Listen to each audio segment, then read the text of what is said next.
सभी को नमस्कार। प्रिय छात्रों, ऑनलाइन क्लास के इस लेक्चर में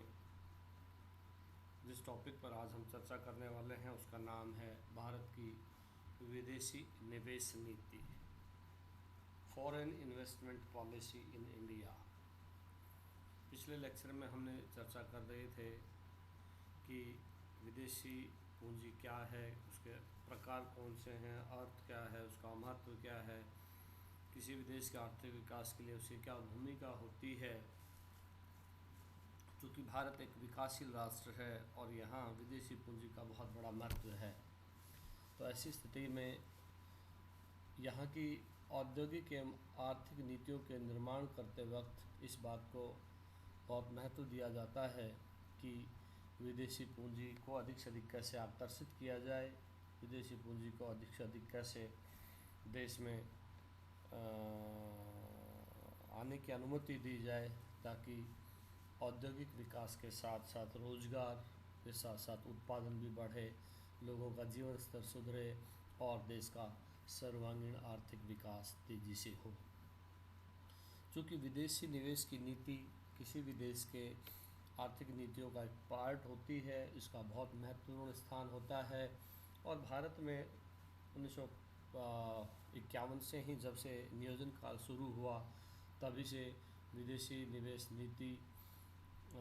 को प्राथमिकता तो नहीं कह सकते, लेकिन हाँ उसको तरजीह दी गई है, क्योंकि उस वक्त भारत विदेशों पर ज़्यादा निर्भर रहता था और जिसके चलते हमारे यहाँ की जो औद्योगिक स्थिति थी वो बहुत ही प्रारंभिक अवस्था में थी। इसलिए कोई भी विदेशी निवेशक यहाँ निवेश करने के लिए उत्सुक नहीं था, इसलिए प्राथमिकता जैसी तो कोई बात नहीं है। हाँ, लेकिन विदेशी निवेशक समय समय पर भारत में आते रहे हैं, उन्होंने निवेश किया है। 1991 की जो नई आर्थिक नीति की शुरुआत की गई, इस नीति में विदेशी निवेश को बहुत महत्वपूर्ण स्थान दिया गया। यहाँ भारत सरकार ने आर्थिक एकीकरण की नीति को बढ़ावा देते हुए आर्थिक नीतियों में न केवल सुधार किया बल्कि रियायतें भी दी, और जिससे निर्यात बड़े पैमाने पर बढ़े, निर्यातों का विस्तार हुआ, उद्योगों का विस्तार हुआ, रोजगार का विस्तार हुआ और इस तरह से देश में विदेशी पूंजी का तेजी से आगमन हुआ।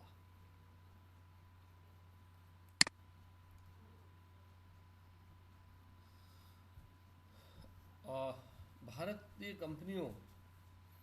में बड़े पैमाने पर विदेशी निवेशकों की पूंजी लगी हुई है। उससे न केवल वे अपने उत्पादकों का निर्यात करते हैं बल्कि विदेशी संपत्ति प्राप्त करके विदेशों में अपनी उपस्थिति दर्ज करवाते हुए वो विश्व बाजार में अपना हस्तक्षेप बढ़ाते हैं, अपनी हिस्सेदारी बढ़ाते हैं और उसी के अनुसार बाहरी पूंजी प्रवाह के लिए नीति का निर्माण करके सरकार ने चरणबद्ध तरीके से उदारीकरण को प्रोत्साहित किया, आर्थिक नीतियों का निर्माण किया और विदेशी पूंजी के लिए मार्ग प्रशस्त किया। भारत सरकार द्वारा 1969 में प्रत्यक्ष विदेशी निवेश के लिए दिशा निर्देश जारी किए गए। उस दिशा निर्देशों में विदेशी जो परियोजनाएं भारत में काम कर रही थी उनमें विदेशी पूंजी की भागीदारी को परिभाषित किया गया और इसी तरह से सरकार ने प्रयास किया कि मेज़बान यानी हमारी स्वदेशी पूंजी के साथ साथ विदेशी पूंजी के साथ भी एक समान व्यवहार करके और अधिक से अधिक विदेशी पूंजी को आमंत्रित किया जाए। सरकार ने 1978 में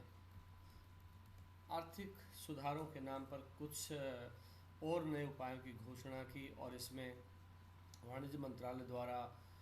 एक केंद्र बिंदु पर निवेश प्रस्तावों के अनुमोदन, निगरानी, मूल्यांकन के प्रावधान करते हुए आवश्यक दिशा निर्देश दिए ताकि विदेशी निवेशकों को असुविधा ना हो। भारतीय रिजर्व बैंक के साथ विदेशी शक्तियों के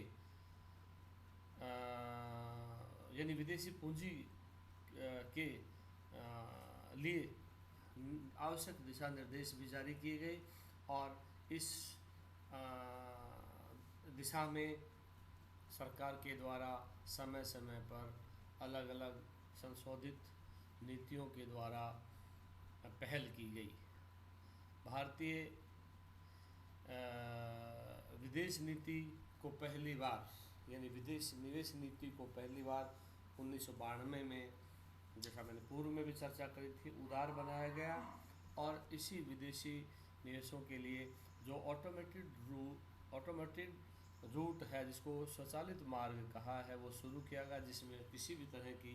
अनुमति लेने की आवश्यकता नहीं होती है। इस तरह से सरकार ने कुल मूल्य पर प्रतिबंधों के साथ पहली बार नगद प्रेषण की अनुमति दी, अर्थात जो विदेशी कंपनियां यहाँ निवेश करती हैं उनके जो जो जो का लाभ उन्हें प्राप्त होता है, उस लाभ के प्रेषण से संबंधित नीतियाँ, उन लाभ को अपने देश में भेजने से संबंधित नीतियों को लेकर के भी आवश्यक दिशा निर्देश दिए गए। विदेशों में भारतीय निवेशों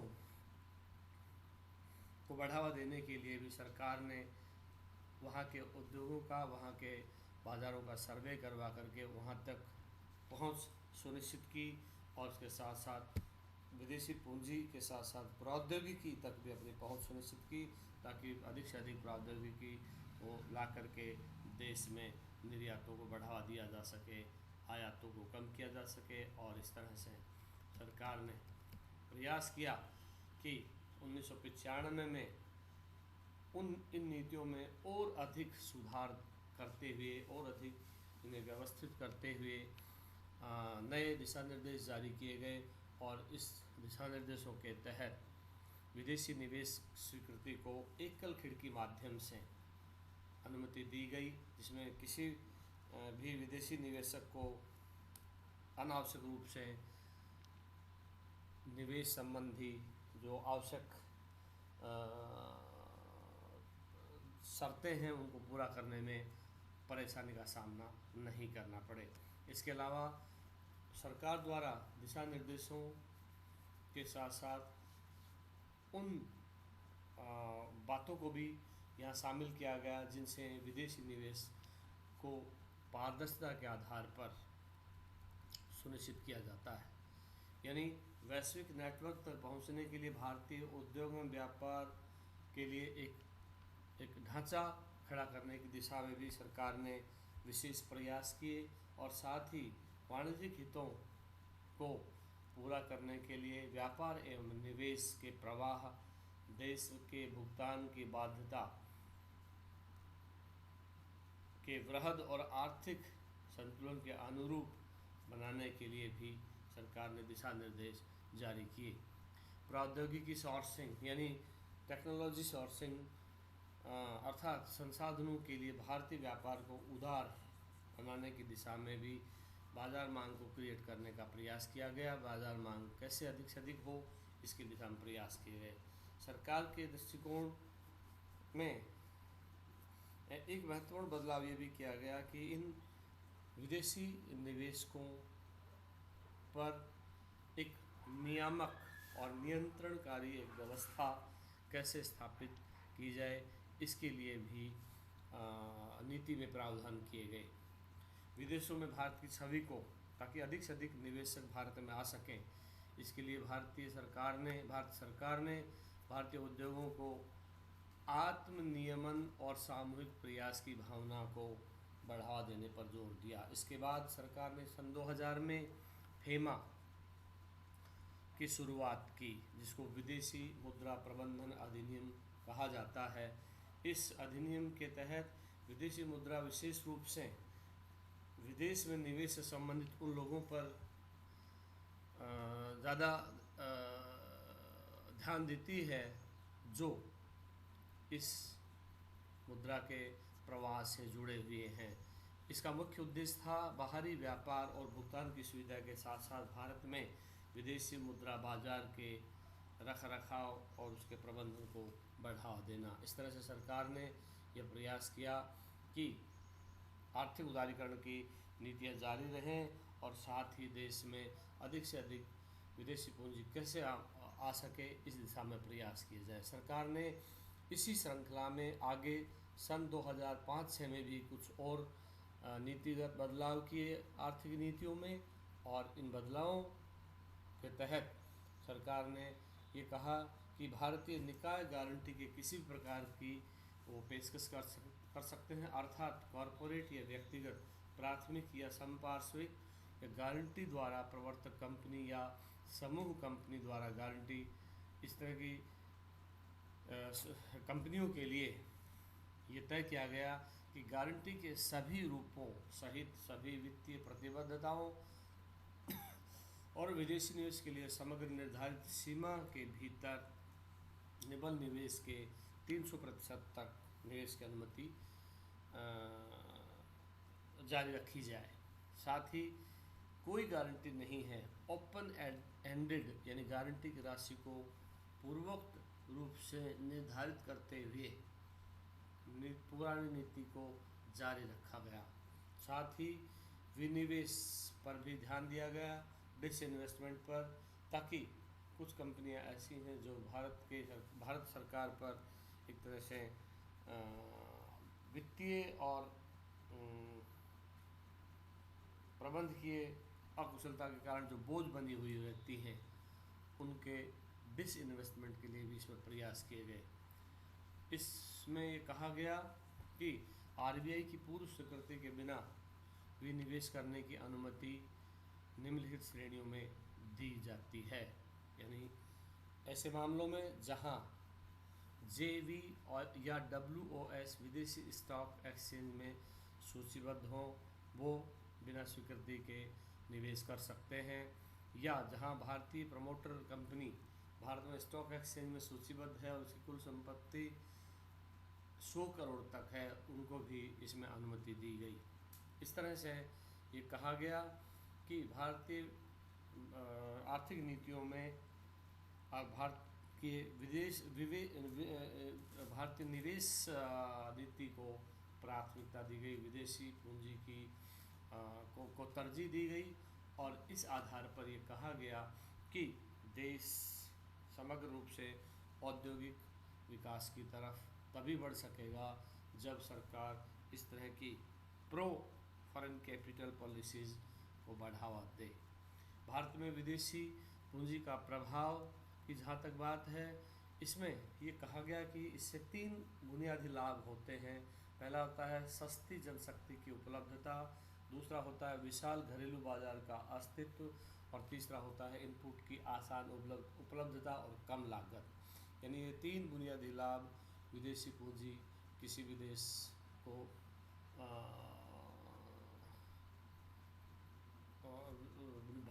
निवेशकों को प्रदान करती है। इनमें ये कहा गया कि विदेशी निवेशकों को चाहिए कि वो इन तीनों तरह की शर्तों के आधार पर अपना निवेश करें और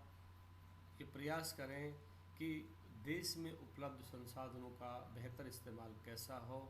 इसके लिए जनशक्ति का अधिक से अधिक इस्तेमाल करें, क्योंकि भारत में श्रम की बहुतायत है और श्रम सस्ता है, तो विदेशी निवेशक भारत के श्रम का अधिकाधिक उपयोग करके अपना व्यापार कर सकते हैं। साथ ही विशाल घरेलू बाजार के संबंध में भारतीय कंपनियों को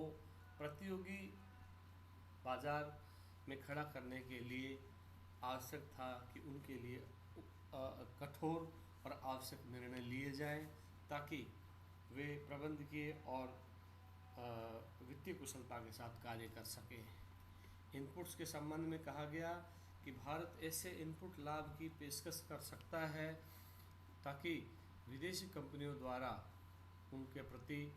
सकारात्मक रुख रख सकें, सकारात्मक माहौल बना सकें। भारत की जनशक्ति का भी ये दायित्व होता है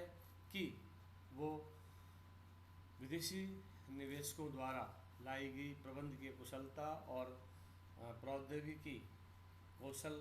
का उपयोग करें और उससे अपनी तकनीकी क्षमता को बढ़ाएं और साथ ही कम लागत पर अधिकतम उत्पादन करने पर ध्यान दें। इस तरह से मोटे तौर पे ये कहा गया कि भारत में संयुक्त उद्यम में विदेशी भागीदार द्वारा विनिवेश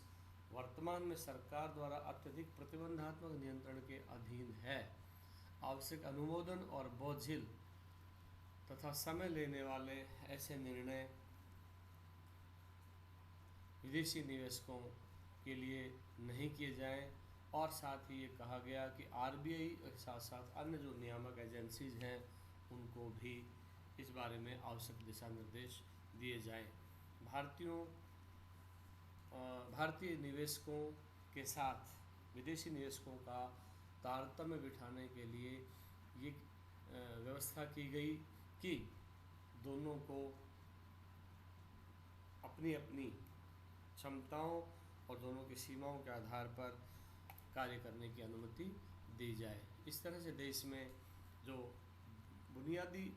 जो आर्थिक सुधार थे उन आर्थिक सुधारों पर काम किया गया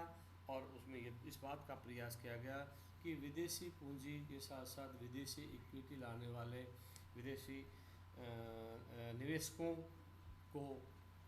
आवश्यक संसाधन और सुविधाएं दे करके उन्हें व्यापार में तरजीह दी जाए, उनको बढ़ावा दिया जाए ताकि